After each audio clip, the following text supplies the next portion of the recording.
Assalamualaikum warahmatullahi wabarakatuh. Alhamdulillahirabbil alamin. Alhamdulillahilladzi wakafa. Wassalatu wassalamu ala nabiyil mustafa wa ala alihi ahla sidqi wal wafa. Asyhadu an la ilaha illallah wa asyhadu anna Muhammadar Rasulullah. Sahabat sekalian, betapa bahagia kalau kita diundang oleh Allah ke Baitullah. Itulah cita-cita kita semua sebagai seorang muslim. Tetapi apakah cita-cita itu terwujud atau tidak, hanya Allah yang tahu, karena hanya Allah yang mengundang kita.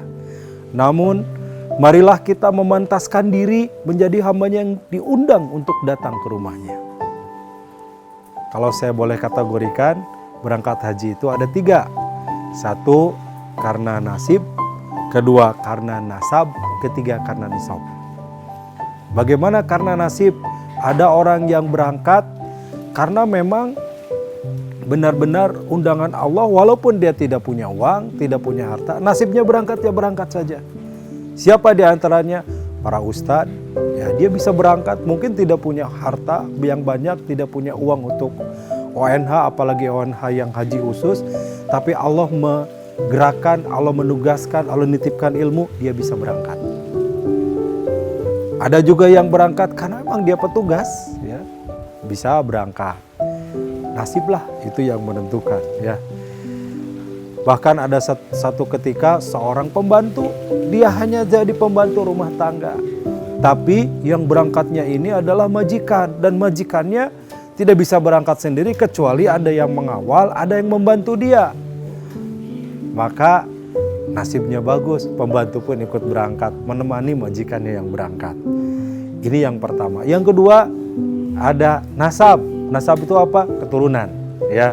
Bapaknya orang kaya, anaknya belum bekerja, tidak punya pekerjaan, tapi karena bapaknya orang kaya diberangkatin sama bapaknya, ya. Atau sebaliknya, anaknya jadi orang kaya, pengusaha, ibu bapaknya belum haji, diberangkatkan oleh ibu bapaknya. Ini menunjukkan bahwa nasab itu sangat berpengaruh. Keturunan itu juga menentukan, ya.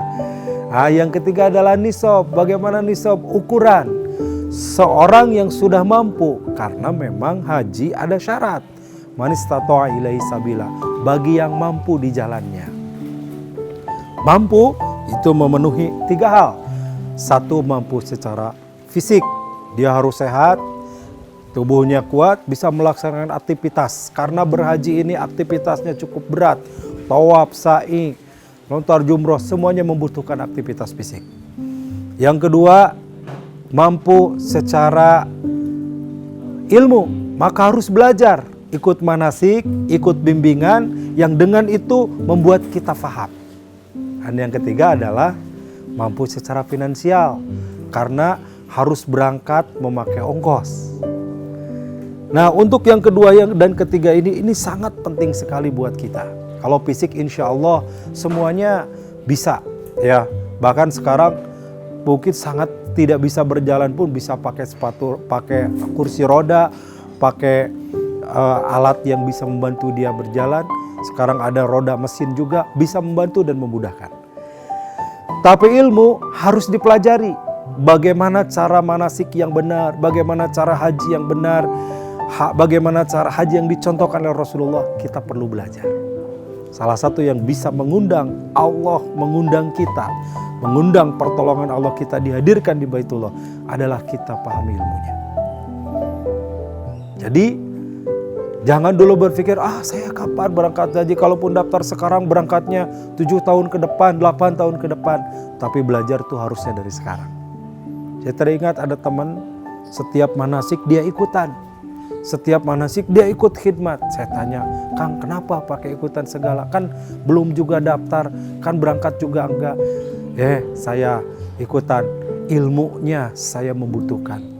Setiap manasik hadir dapat ilmunya, begitu Allah mengundang, maka dia berangkat. Dan benar, tahun berikutnya dia berangkat, ketika berangkat dia sudah siap dengan ilmunya. Itulah kenapa kita harus senantiasa mempelajari ilmunya. Dan boleh jadi ini yang mempercepat undangan Allah buat kita. Nah, yang ketiga tadi adalah mampu secara harta. Bagaimana mampu secara harta? Tentu saja karena berangkat ke sana tidak gratisan. Banyak di antara sahabat semua ya, ada yang jadi pengusaha muda, ada yang jadi konglomerat, ada yang jadi pegawai yang sudah punya jabatan walaupun usia masih muda. Ada yang sudah punya kedudukan dan hartanya sangat cukup. Maaf, jangan sampai niat saja tidak. Harus mulai berniat dan berangkat. Niat, daftar, belajar ilmunya, pahami ilmunya. Karena Allah itu akan sesuai dengan prasangka hambanya, akan sesuai dengan ikhtiar hambanya. Kalau hamba itu ikhtiar sungguh-sungguh, maka Allah hadirkan, Allah undang.